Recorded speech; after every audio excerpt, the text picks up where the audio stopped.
जय हिंद दोस्तों, सभी को जोहार।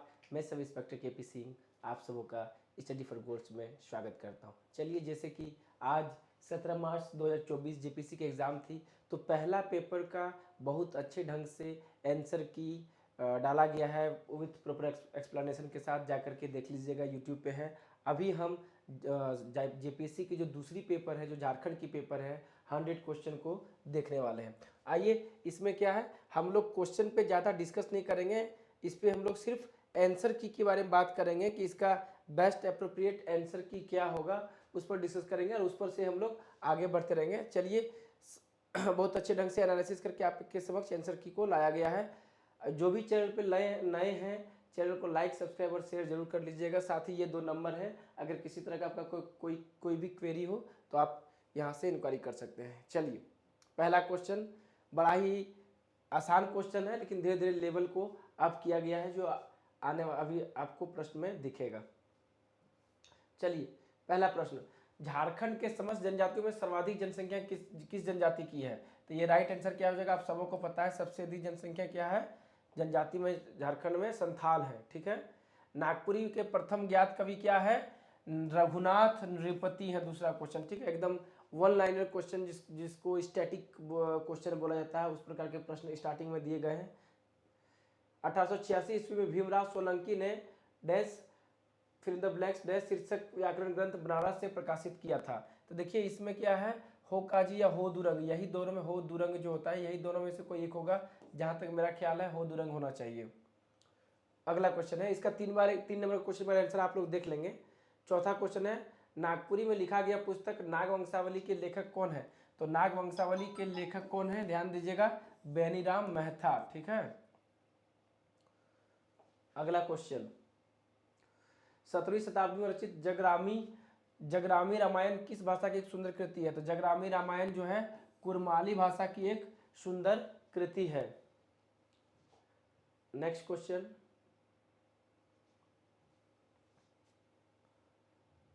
क्या है? पंडित रामचंद्र सिंह वल्लभ द्वारा खड़ी बोली में रचित कविता पुस्तक का नाम क्या था खड़ी बोली में? रामचंद्र सिंह वल्लभ द्वारा। ठीक है। ललिता, भाग्यचक्र, प्रलाप, उमाशंकर। तो राइट आंसर क्या हो जाएगा? भाग्यचक्र। प्रारंभ में सेंट कोलमन कॉलेज हजारीबाग को किस नाम से जाना जाता था? तो क्या है? डबल यूनिवर्सिटी मिशन कॉलेज, जो है संत कोलम्बस जो हजारीबाग में जो थे कॉलेज, संत कोलम्बा कॉलेज हजारीबाग, उसको डबल यूनिवर्सिटी मिशन कॉलेज के नाम से जाना जाता था। नेक्स्ट क्वेश्चन, नेत्रहाट के संबंध में आवासीय विद्यालय के संबंध में बताया गया। नेत्रहाट आवासीय विद्यालय के संबंध में कुछ लाइन दिया गया है, उसके बारे में विचार करना है। इसकी स्थापना 15 नवंबर 1954 को हुई थी, बिल्कुल सही। पहला बैच 60 विद्यार्थियों का स्टार्ट हुआ था, बिल्कुल सही। पहले प्राचार्य का नाम चार्ल्स नेपियर था, बिल्कुल सही। यह झारखंड के गुमला जिले में है, ये गलत। तो राइट आंसर क्या हो जाएगा? 1, 2 एंड 3। ठीक है। क्वेश्चन झारखंड में क्वेश्चन इजी है, मैंने इजी टू मॉडरेट है, जीएस में थोड़ा सा टफ था। नेक्स्ट क्वेश्चन, चलिए, निम्न में से किस तिथि को Indian school of mines Dhanbad की स्थापना की गई थी? तो 9 दिसंबर 1926 को, आप सबों को पता भी होगा इसका आंसर, 1926 में स्थापना किया गया था। चलिए, अगला क्वेश्चन है, झारखंड के किस शहर में मोहन कुमार मंगलम स्टेडियम स्थित है? मोहन कुमार मंगलम स्टेडियम आप सबों को रटा हुआ होगा, कहाँ स्थित है? बोकारो में। वन लाइनर क्वेश्चन भी बहुत अच्छा ढंग से दिया गया है झारखंड में। देखिए, झारखंड के क्या है, 2 खिलाड़ी का नाम दिया हुआ है। झारखंड के नीरज कुमार मिश्रा, लेकिन नीरज कुमार मिश्रा किस खेल से संबंधित हैं? और भारतीय हॉकी टीम में जयपाल सिंह के प्रथम कप्तानी में 1928 के ओलंपिक खेल में कौन सा मेडल प्राप्त किया है? तो ये भी देखिए एकदम स्टैटिक क्वेश्चन है। स्वर्ण पदक प्राप्त हुआ था। और नीरज कुमार मिश्रा क्या है? शतरंज के प्लेयर हैं, ध्यान दीजिएगा, ताइक्वांडो के नहीं। किसके प्लेयर हैं नीरज कुमार मिश्रा? शतरंज के। अगला क्वेश्चन, भारत ने किस टीम को हराकर वर्ष 2023 में महिला हॉकी एशियाई चैंपियन ट्रॉफी जीती? तो ध्यान दीजिएगा, जापान को। ठीक है। भारत ने जो है 2023 की महिला hockey Asian champion trophy Japan को हराकर जीती। केवल हम लोग देख रहे हैं क्या सही आंसर होगा। आप लोग भी मिला लीजिएगा, एग्जाम देके आप लोग सही, सभी कोई जो है सकुशल अपने अपने अपने स्थान पर पहुंच चुके होंगे, अपने आवास पर पहुंच चुके होंगे। तो बैठ करके आंसर की मिला लीजिए। बहुत अच्छे ढंग से रिसर्च करके लाया गया है। कुछ ही क्वेश्चन में डाउट है जो एक बार आप दोबारा देख सकते हैं, जिसको मैं हाईलाइट कर दूंगा।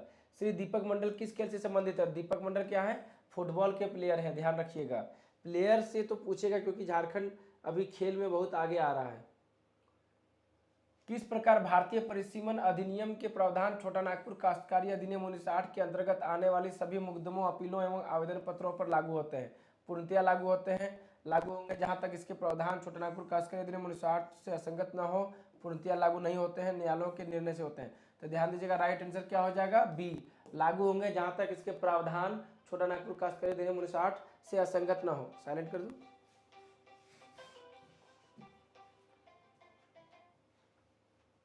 अगला क्वेश्चन, छोटा नागपुर काश्तकारी अधिनियम 1960 की धारा 139 अथवा धारा 139(2) के खंड 7 के अंतर्गत उपायुक्त द्वारा किसी मुकदमे में पारित आदेश के विरुद्ध अपील कहाँ कह सकता है? तो ये डाउटफुल है, एक बार आप भी चेक कर लीजिएगा। मेरे हिसाब से क्या है, न्यायिक आयुक्त या न्यायिक आयुक्त अथवा उच्च न्यायालय के समक्ष क्या है, उच्च न्यायालय के समक्ष किसी भी कोर्ट में इसका किया जा सकता है अपील। ये सी होना चाहिए मेरे हिसाब से, एक बार आप देख लीजिएगा। अगला क्वेश्चन, छोटा नागपुर काश्तकारी अधिनियम 1908 के अनुसार भूधृति से विपरीत है। भूधारक का हित और इसके अंतर्गत उपभूधृति आती है, किंतु डेस्क काश्तकारी नहीं आते हैं। तो दर रैयत इसके अंतर्गत नहीं आते हैं, ठीक है। मुंडारी खुटखटीदार, अधिभोगी रैयत, अंधिभोगी रैयत आते हैं। अगला क्वेश्चन, क्या छोटा नागपुर काश्तकारी अधिनियम 1908 के तहत सिविल प्रक्रिया संहिता 1908 की प्रक्रिया लागू होगी जब उपायुक्त के समक्ष मामलों का विचारण हो रहा है? पूर्णतया लागू होगी, आंशिक रूप से लागू होगा। राज्य सरकार निश्चय करेगा यदि कोई प्रक्रिया छोटा नागपुर काश्तकारी अधिनियम के तहत नहीं दिया गया है। जी हाँ, राइट आंसर क्या हो जाएगा आपका? सी। अगला क्वेश्चन, धारा 17 छोटा नागपुर काश्तकारी अधिनियम 1908 के तहत बंदोबस्त रहित वह व्यक्ति है जिसने कितने वर्षों तक इस अधिनियम के प्रारंभ के पूर्व या पश्चात किसी ग्राम में स्थित रहित भूमि को लगातार धारित किया? क्वेश्चन हम आपको क्या है सीएनटीटी में बताए भी थे, तो कितने 12 वर्ष तक, ठीक है, कि 12 वर्ष तक अगर वो कुछ नहीं भी करेगा तो उस पर खेती करने का उसका अधिकार रहेगा, वो छीना नहीं जा सकता है। बीच में छीन लिया गया था, जिसकी वजह से क्या है, ज़्यादा लगान वसूली करने के लिए रैयत बदल दिए गए थे, जिसकी वजह से क्या हुआ कि अकाल की भी स्थिति हो गई थी, पैदावार घट गई थी, वो मतलब उस पर फसल नहीं लगाए गए थे।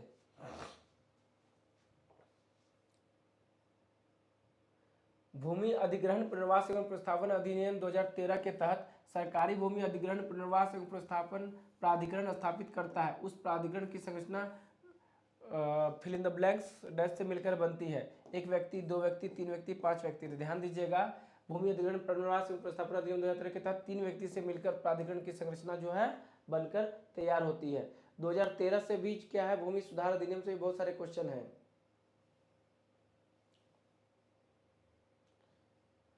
चलिए अगला क्वेश्चन है, भूमि अधिग्रहण पुनर्वास एवं प्रतिस्थापन अधिनियम 2013 के अनुसार इनमें से किस धारा अनुसूचित जाति तथा अनुसूचित जनजाति के लिए विशेष प्रावधानों का वर्णन करती है? तो इसका आंसर मेरे भी ख्याल से धारा 37 होना चाहिए। एक बार आप इसको क्या है, एक बार आप इसको कंफर्म कर लेंगे, ठीक है। कुछ एक क्वेश्चन में जो है 2-3 क्वेश्चन जो है जो डाउटफुल है, बाद बाकी सारे ऑप्शन जो है अच्छे ढंग से रिसर्च ऑप्शन को कर लिया गया है।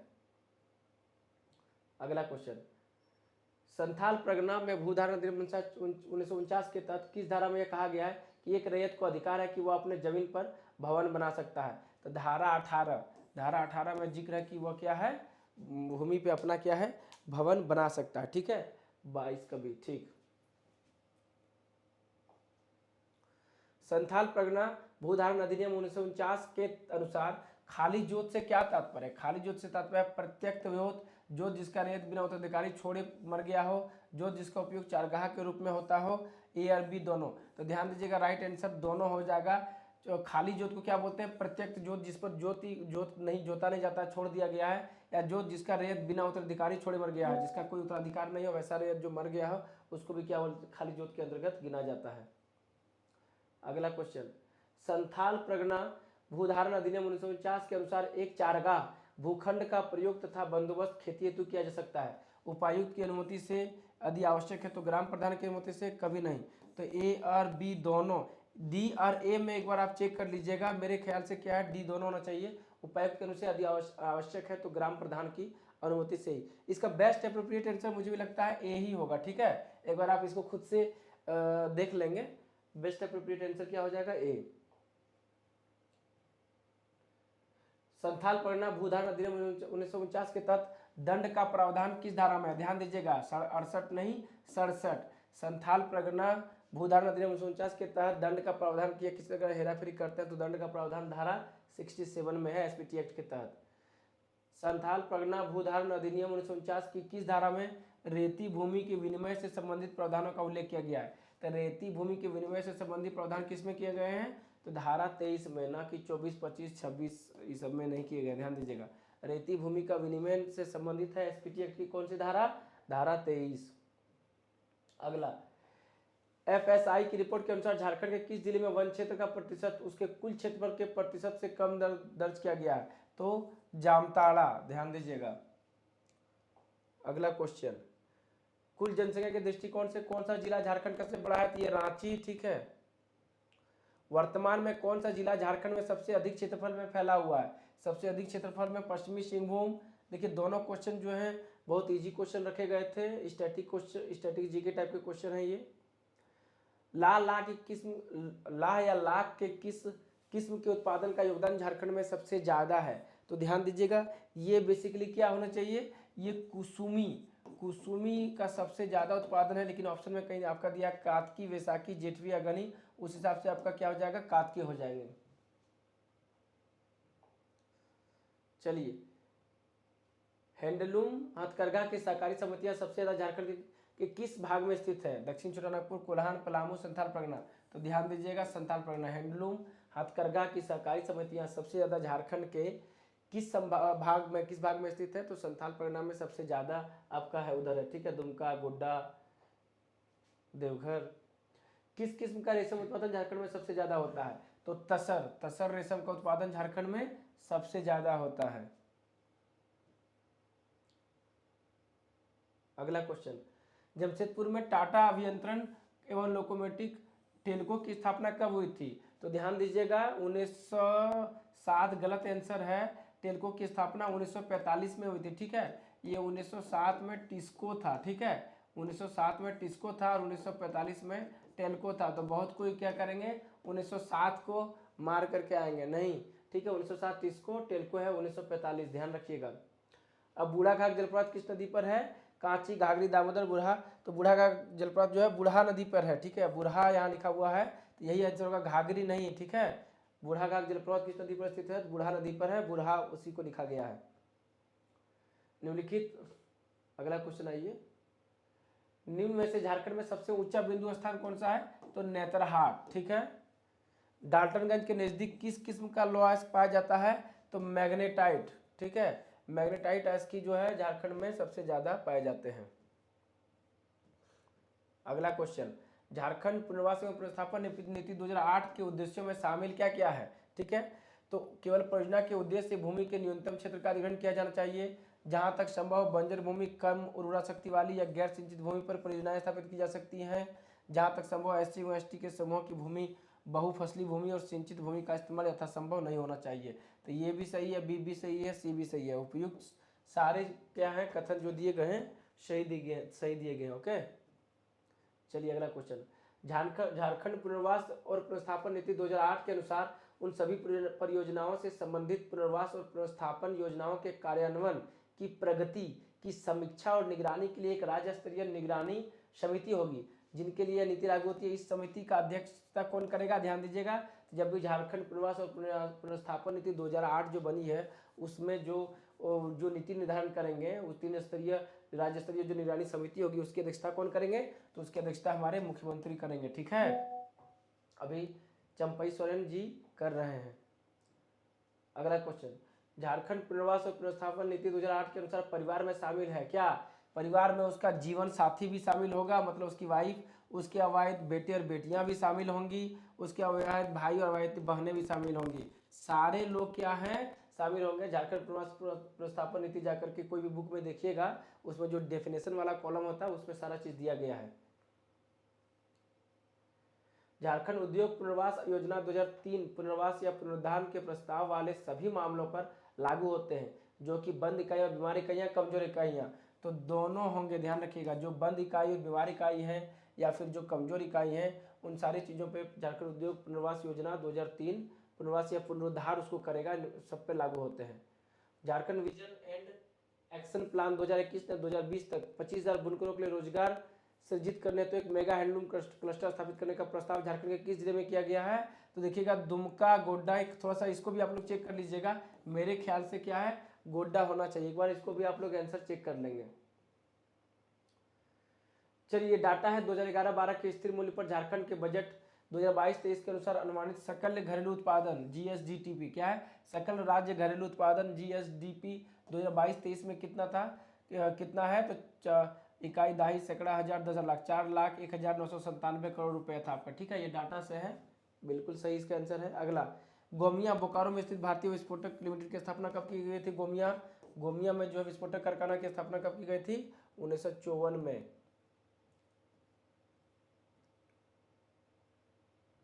झारखंड राज्य के किस शहर में बर्नपुर सीमेंट लिमिटेड स्थित है? बर्नपुर सीमेंट कहाँ है? पतरातू में है। झारखंड राज्य का सबसे बड़ा कोयला क्षेत्र कहाँ स्थित है? तो झरिया, बताने की जरूरत नहीं है, आप सबों को पता है इसका आंसर। झारखंड राज्य के किस स्थान पर भारत का प्रथम एल्यूमिनियम रिफाइनरी स्थित है? इसका भी आंसर स्टैटिक जी के आपको पता है, मोरी कुंदरकोचा स्वर्ण खदान झारखंड राज्य के किस जिले में स्थित है? कुंदरकोचा क्या है? पूर्वी सिंहभूम सरायकेला खरसावां में है। ठीक है, झारखंड में कब सोना सोवरन धोती साड़ी वितरण योजना शुरू किया गया था? झारखंड में कब सोना सोवरन धोती साड़ी वितरण योजना शुरू किया गया था? तो 2020 में इसको फिर से स्टार्ट किया गया था। बिरसा मुंडा बागवानी परियोजना किस उत्पाद से जुड़ा हुआ है? तो बिरसा मुंडा बागवानी किससे है? आम से जुड़ा हुआ है, नहीं सेब, नहीं कीवी, नहीं केला, किससे? आम से जुड़ा हुआ है। Jharkhand opportunity for harnessing rural growth जोहार परियोजना किस संस्था द्वारा वित्त पोषित है? तो जोहार जो परियोजना है, ध्यान दीजिएगा, किसके द्वारा? विश्व बैंक द्वारा ये पोषित परियोजना है। अगला, स्थानीय ग्राम स्तर के विकास की 4 अलग अलग योजनाएं, जैसे कि सांसद आदर्श ग्राम योजना SAGY, प्रधानमंत्री आदर्श ग्राम योजना, क्या हो गया आपके PMAGY, मुख्यमंत्री स्मार्ट ग्राम पंचायत योजना CMSGY, और विधायक आदर्श ग्राम योजना AGY को किस योजना में एकीकृत किया गया है? तो झारखंड एकीकृत आदर्श ग्राम योजना में सारे चीज़ों को समावित किया गया है, इन चारों चीज़ों को। किसको? SAGY, PMAGY, CMSGY, AGY, इन चारों को क्या किया गया? झारखंड एकीकृत आदर्श ग्राम योजना में समाहित किया गया है। चलिए, अबुआ आवास योजना के संबंध में विचार करें।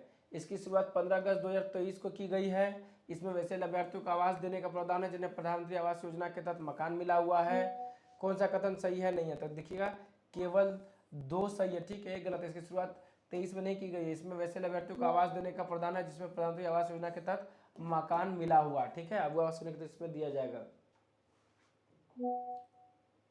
अगला, निम्नलिखित में से कौन सा मुख्यमंत्री जनवन योजना का उद्देश्य नहीं है? तो रेशम उत्पादन हेतु वृक्षारोपण करना ये उद्देश्य नहीं है। बाकी प्रदेश के हरित क्षेत्र में वृद्धि कर पर्यावरण संतुलन कायम रखना ये क्या है? जनवन योजना का उद्देश्य है। वृक्षारोपण के माध्यम से भूजल संरक्षण करना ये उद्देश्य है। किसानों की अपनी भूमि पर वृक्षारोपण कर उनकी आय बढ़ाना, ये तीनों उद्देश्य हैं। सिर्फ रेशम उत्पादन हेतु वृक्षारोपण करना ये जनवन योजना का, मुख्यमंत्री जनवन योजना का उद्देश्य नहीं है, ये आपको भी पता होगा। निम्नलिखित में से झारखंड के किस जिले में अति सघन वृक्ष सर्वाधिक क्षेत्र है? चतरा, हजारीबाग, लातेहार, गुमला। तो लातेहार, सारंडा का वन जान ही रहे हैं, ठीक है, लातेहार जो है वहां पे आपका क्या है? सघन वृक्ष सर्वाधिक क्षेत्र में पाए जाते हैं। India state of forest report 2021 के अनुसार झारखंड में वन आवरण क्षेत्र कितना है? देखिए 2021 के हिसाब से बोला है, ठीक है, India state of forest report के अनुसार। तो ये कितना है? देखिए डाटा पूछ लिया रहा है, तो डाटा 2 क्वेश्चन पूछ लिया डाटा से, ठीक है, एक आपका 22-23 में वो जो बजट से एक पूछ लिया क्वेश्चन, एक इससे पूछ लिया वन रिपोर्ट से। तो इकाई दाई सैकड़ा हजार 23,723 वर्ग किलोमीटर पर क्या है? अनुसार झारखंड में वन आवरण का उतना का क्षेत्रफल है 2021 के अनुसार। भारतीय संविधान के किस अनुच्छेद में राज्यों को पर्यावरण की रक्षा एवं उसमें सुधार करने तथा वन एवं वन्यजीवों सुरक्षा का उत्तरदायित्व है?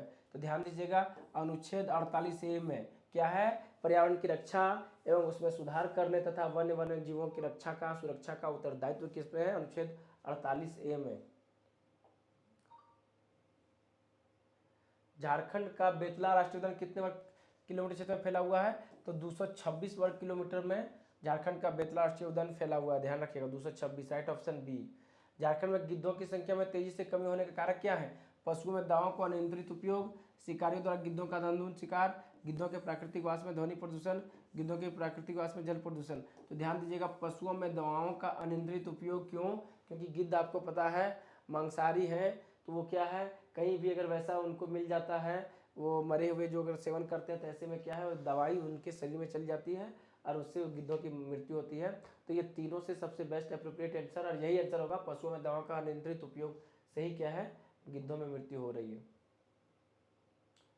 दामोदर नदी गिरिडीह एवं दुर्गापुर के बीच जैविक मरुस्थल बन गई है, क्योंकि इस जल क्षेत्र में जीवों का अस्तित्व संभव नहीं है। ध्यान दीजिएगा, दामोदर नदी गिरिडीह एवं दुर्गापुर के बीच जैविक मरुस्थल बन गई, क्योंकि इस जल क्षेत्र में जीवों का अस्तित्व संभव नहीं है। अगला क्वेश्चन, निम्न में से किस शहर में झारखंड का पहला एरोबिक जैव शौचालय का उद्घाटन 2018 में हुआ था? एरोबिक जैव शौचालय का उद्घाटन 2018 में कहाँ हुआ था? तो रांची में हुआ था, ध्यान रखिएगा।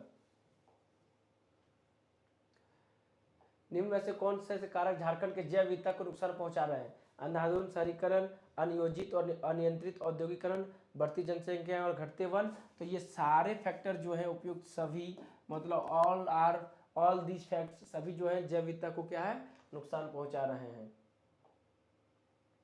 वन कानून के तहत संरक्षित वन से क्या तात्पर्य है? संरक्षित वन है मतलब सभी प्रकार की गतिविधियों पर प्रतिबंध। ध्यान दीजिएगा, संरक्षित वन मतलब क्या होता है? सभी प्रकार की गतिविधियों पर प्रतिबंध। कौन सा जल प्रदूषण का प्रमुख प्रभाव है? वर्षा की कमी, जल में नमक की अधिकता, जलीय जीवन के ऑक्सीजन की कमी, जलीय चक्र का बाधित होना। तो जलीय जीवन के लिए ऑक्सीजन की कमी क्या है, जल प्रदूषण का प्रमुख साधन। ठीक है, जल प्रदूषण से क्या होता है, जलीय जीवों को क्या है, ऑक्सीजन में कमी हो जाती है, उन लोगों के लिए जीना दुभर हो जाता है। मुख्यमंत्री जनवन योजना के तहत कोई लाभुक जो अपनी निजी भूमि पर वृक्षारोपण करता है, उसे सरकार द्वारा कितनी प्रोत्साहन राशि दी जाती है? तो कितना? 50%। इस योजना के तहत स्वीकृत दर पर कुल लागत का राशि का 50%। अगर आप क्या है अपने निजी भूमि पर वृक्षारोपण करते हैं तो सरकार से 50% का आपको मुआवजा मिलेगा, 50% की सहयोग राशि आपको मिलेगी। निम्न में से कौन सी संस्था झारखंड में बाढ़ आपदा के संबंध में तकनीकी एवं उपयोगी सूचना देने का कार्य करती है? तो Jharkhand space application centre. Jharkhand space application centre जो है वो झारखंड में बाढ़ आपदा के संबंध में तकनीकी एवं उपयोगी सूचना देने का काम करती है। क्लियर? जो भी चैनल पे हैं लाइक सब्सक्राइब शेयर करना नहीं भूलिएगा। बहुत अच्छे ढंग से रिसर्च करके आंसर की आपके समक्ष लाया गया है। अधिकतर लगभग सारे सही हैं, दो चार जो क्वेश्चन में डाउट है वो मैं खुद आपको बता दे रहा हूँ। निम्नलिखित में से कौन सा आपदा प्रक्रिया का उद्देश्य नहीं है? सुविधता का आकलन, मानव जीवन की सुरक्षा तथा बचाव, आपातग्रस्त लोगों के राहत एवं स्थायी आवास, आधारभूत संरचना की पुनर्स्थापन रख रखाव। तो क्या बोल रहा है, निम्नलिखित में से कौन से आपदा प्रतिक्रिया का उद्देश्य नहीं है? तो आधारभूत संरचना की पुनर्स्थापन एवं रख रखाव जो है ये आपदा प्रक्रिया का उद्देश्य नहीं है। ये है मानवता जीवन का सुरक्षा तथा बचाव है, आपातग्रस्त लोगों का राहत एवं स्थायी आवास ये है। ठीक है, इन सारी चीजें हैं।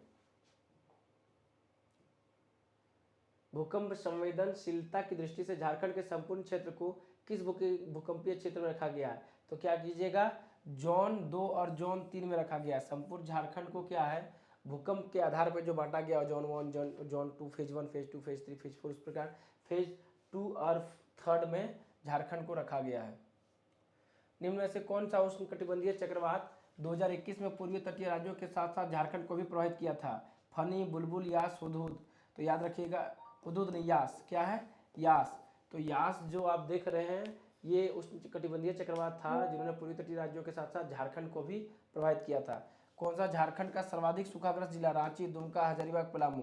तो पलामू जो है as comparison to Ranchi, Dumka, Hazaribagh में सबसे सूखाग्रस्त जिला है। रांची हजारीबाग में तो बहुत बारिश होती है, दुमका में होती है, पलामू आपका इस चारों कंपेरिजन के मामले में क्या है, कम होता है। झारखंड में धुबिया किसको कहा जाता है? तो धुबिया बेसिकली क्या है, पढ़े हैं आप लोग, रटा हुआ क्वेश्चन, स्टडी क्वेश्चन नृत्य है। झारखंड का कौन सा जिला बिरसा आंदोलन का मुख्य केंद्र था?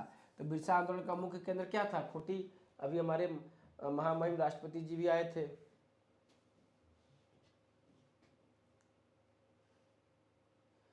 झारखंड की किस नदी पर तिलिया जल विद्युत परियोजना स्थापित है? तो बराकर नदी पर तिलिया जल विद्युत परियोजना स्थापित है। झारखंड में बहने वाली नदियों और उनके उद्गम स्थल संबंध में कौन सा युग्म सही नहीं है? तो स्वर्ण रेखा नदी का उद्गम टिकरा टोली नहीं है, ध्यान दीजिएगा। स्वर्ण नदी का उद्गम स्थल क्या है? टिकरा टोली नहीं है। ये आपका क्या हो जाएगा? ये ऑप्शन। हालांकि और सभी में थोड़ा बहुत त्रुटि लग रहा है, लेकिन ये टिकरा टोली नहीं होगा, ध्यान दीजिएगा, सही नहीं है।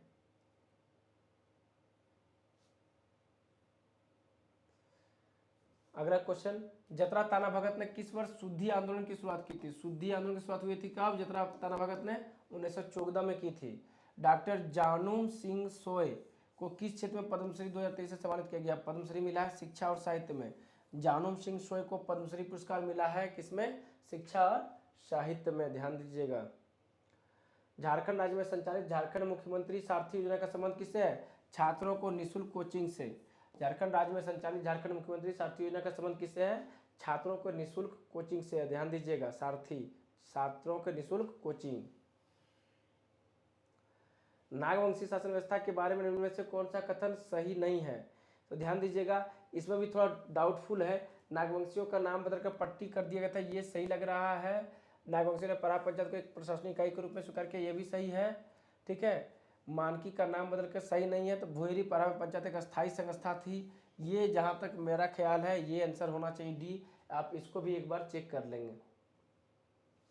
करटाह का संबंध किससे है? तो ढोकलो सोहर शासन व्यवस्था जो है उसका संबंध करटाह से है। मुंडा शासन व्यवस्था में महतो निम्नलिखित में से किस भूमिका में रहते हैं? तो रीति रिवाजों की देखरेख करना ये महतो का काम है, ठीक है। मांझी परगना शासन व्यवस्था में उप प्रधान कौन होता है? तो मांझी परगना शासन व्यवस्था में उप प्रधान क्या कौन होता है? तो जोग मांझी उप प्रधान होते हैं, ध्यान दीजिएगा। आंसर पे एक बार देख लीजिएगा। आप सभी कोई अपने घर पहुंच चुके होंगे, तो आपको मुझे नहीं लगता कि किसी साइट पे आंसर किया होगा, तभी जाके मिला लीजिए। मैं बता रहा हूँ कि आराम से आपका 95% क्या है, श्योरिटी आंसर की का अच्छे ढंग से रिसर्च करके बनाया गया है, जिसमें जहाँ भी डाउट है आप वो चीज़ों को आपके समक्ष रख दे रहा हूँ। उरांव शासन व्यवस्था में गांव का प्रधान कौन होता है? उरांव शासन व्यवस्था में ग्राम का प्रधान कौन होता है? महतो, ठीक है ना। पाहन जो है पूजा पाठ से संबंधित होता है। मुंडा मान की व्यवस्था से संबंधित निम्न में से कौन सा कथन सही नहीं है? तो ध्यान दीजिएगा, क्या है? मुंडा का ग्राम प्रधान जबकि मानकी को पीड़िका प्रधान कहा जाता है। वसूली राज्य मानकी का पद अनुवांशिक होता है, ये बिल्कुल सही है। यदि मानकी बर्खास्त हो जाए तो उसके अधिकारी का उनका हक नहीं मिलता, ये सही है। दोनों आपस में एक दूसरे से इंटरलिंक्ड है। तो मुंडा का ग्राम प्रधान, जबकि ये आंसर यही दो में होगा मेरे हिसाब से। क्या आंसर डी होना चाहिए? वसूली राजस्व मानकी का कोई अंश नहीं हो मिलता, ये गलत है। क्या मानकी को वसूली में अंश मिलता होगा। नाया किस जनजाति पंचायत के मुखिया का नाम है? तो बिरहोर, राइट आंसर, एकदम 100% राइट है, ठीक है। नाया जो है बिरहोर पंचायत के मुखिया का नाम है। पहाड़िया जनजाति व्यवस्था में गांव के प्रमुख को क्या कहा जाता है? पहाड़िया जनजाति व्यवस्था में गांव के प्रमुख को क्या कहा जाता है? मांझी, ध्यान दीजिएगा। नागवंशावली के अनुसार नागवंशी राजा की राजधानी को सुतियांबे से चुटिया ले जाने का काम किस राजा ने किया था? सुतियांबे से चुटिया किसने लगाया था? नृपति प्रताप राय ने, ठीक है। प्रताप राय ने जो है राजधानी सुतियांबे से चुटिया बनाई थी। चुटिया की राजधानी किसकी थी? तो प्रताप राय की।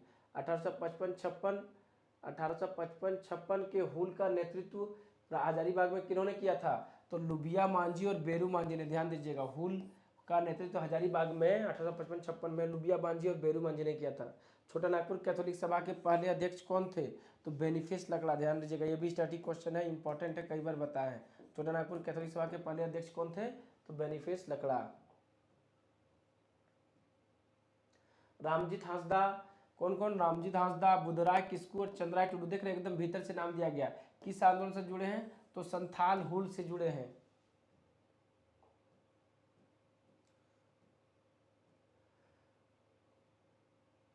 अगला क्वेश्चन क्या है? झारखंड क्षेत्र स्वशासी परिषद के गठन का निर्माण कब हुआ? झारखंड क्षेत्र स्वशासी परिषद गठन का निर्माण कब हुआ? दिसंबर 1994 में, ठीक है। असहयोग आंदोलन के नायक गोपबंधु दास का संबंध इनमें से किस क्षेत्र से? गोपबंधु दास का संबंध किससे था? तो सरायकेला खरसवां से, ठीक है। इसको भी एक बार आप क्या है इसको चेक कर लेंगे, जहाँ तक मेरी समझ कहती है, ठीक है। एग्जैक्ट डाटा तो नहीं मिल पाया, लेकिन सरायकेला खरसवां होना चाहिए, एक बार आप चेक कर लेंगे। अगला क्वेश्चन, छोटा नागपुर विकास प्राधिकरण और संस्थान परगना विकास प्राधिकरण की स्थापना किस वर्ष हुई थी? 1990, 1987, 1982, 1994। तो ध्यान दीजिएगा 1900 किस में 1994 में हुई थी। छोटा नागपुर विकास प्राधिकरण और संथाल परगना विकास प्राधिकरण की स्थापना कब हुई थी? 1994 में। क्लियर। उराव जनजाति में बच्चों के विवाह के समय माँ के गोत्र में कितनी पीढ़ी तक विवाह वर्जनीय है? तो 3 पीढ़ी तक। 100% सही है, ठीक है। बहुत रिसर्च करने के बाद ये डाटा मिला।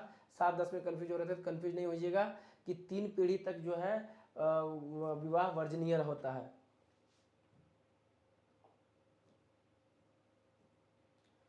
अगला क्वेश्चन, मुंडा महिलाओं का प्रचलित परिधान क्या था? तो ध्यान दीजिएगा, सलवार कमीज नहीं, लहंगा नहीं, पिछौती परिया।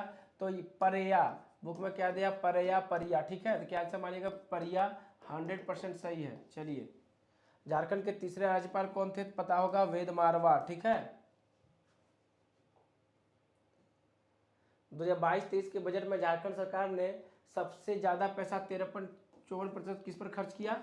तो शिक्षा पर खर्च किया, ठीक है। कंटहा ब्राह्मण हम लोग बोलते हैं ना, भोजन में गोदान कराते हैं किसमें? तो मृत्यु संस्कार में। क्या? तेल मालिश किया जाता है, उनके पैर में सारी चीजें दी जाती है, ब्राह्मण भोजन किया जाता है, गोदान किया जाता है, ठीक है। अगला क्वेश्चन, खड़िया लोक कथाओं का साहित्यिक एवं सांस्कृतिक अध्ययन नामक पुस्तक की रचना किसने की? तो रोज करकट्टा ने। ये सब नहीं होना चाहिए, इसका आंसर ए होगा, रोज करकट्टा। निम्न नृत्यों में से कौन सा सरहुल के समय पर आयोजित किया जाता है? ध्यान रखिएगा, जिससे इसका भी क्या है, एग्जैक्ट आंसर नहीं मिल पाया है। कौन सा सरहुल के समय पर आयोजित किया जाता है? तो जहां तक मुझे पता है सरहुल के समय यात्रा होना चाहिए। एक बार इसको आप लोग देख लीजिएगा, 98 नंबर क्वेश्चन, ठीक है।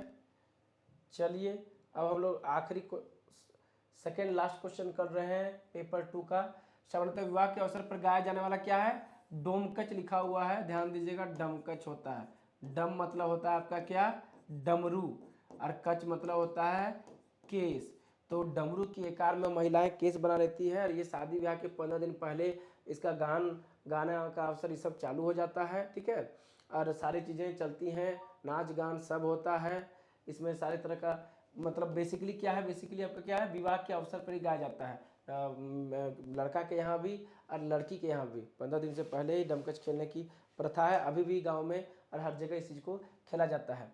लास्ट क्वेश्चन देखिए, बेतला राष्ट्रीय उद्यान के लिए संरक्षित क्या है? बाघों के लिए। तो लास्ट 2 क्वेश्चन इजी दिख करके एकदम आपको खुश एकदम मुस्कान देते हुए आप बाहर निकलें, इसलिए चीज़ों को 2 इजी क्वेश्चन रखा गया बाघों के लिए। तो ये था पेपर 2 का एनालिसिस। जो पेपर 1 नहीं देखे हैं आंसर की, जा करके देखिएगा, लाइन बाय लाइन आप क्या है फास्ट एंड फॉरवर्ड में भी जा करके देख सकते हैं। सारी चीज़ों को रखा गया है। आशा करते हैं बहुत अच्छे ढंग से चीज़ों को सारे आंसर को आपके समझ रखे, पेपर 1 में भी और पेपर 2 में भी, ठीक है। अब क्या है, अब क्वेश्चन का एनालिसिस हम लोग बाद में करेंगे। अभी आप मिला लीजिए, पहुंचिए, खाइए पीजिए, मस्त रहिए और आने वाले एग्जाम की तैयारी कीजिए। चलिए, सभी को जोहार, जय हिंद। ध्यान रखिएगा, चैनल को सब्सक्राइब करना ना भूलें, ठीक है। मिलते हैं अगले क्लास में।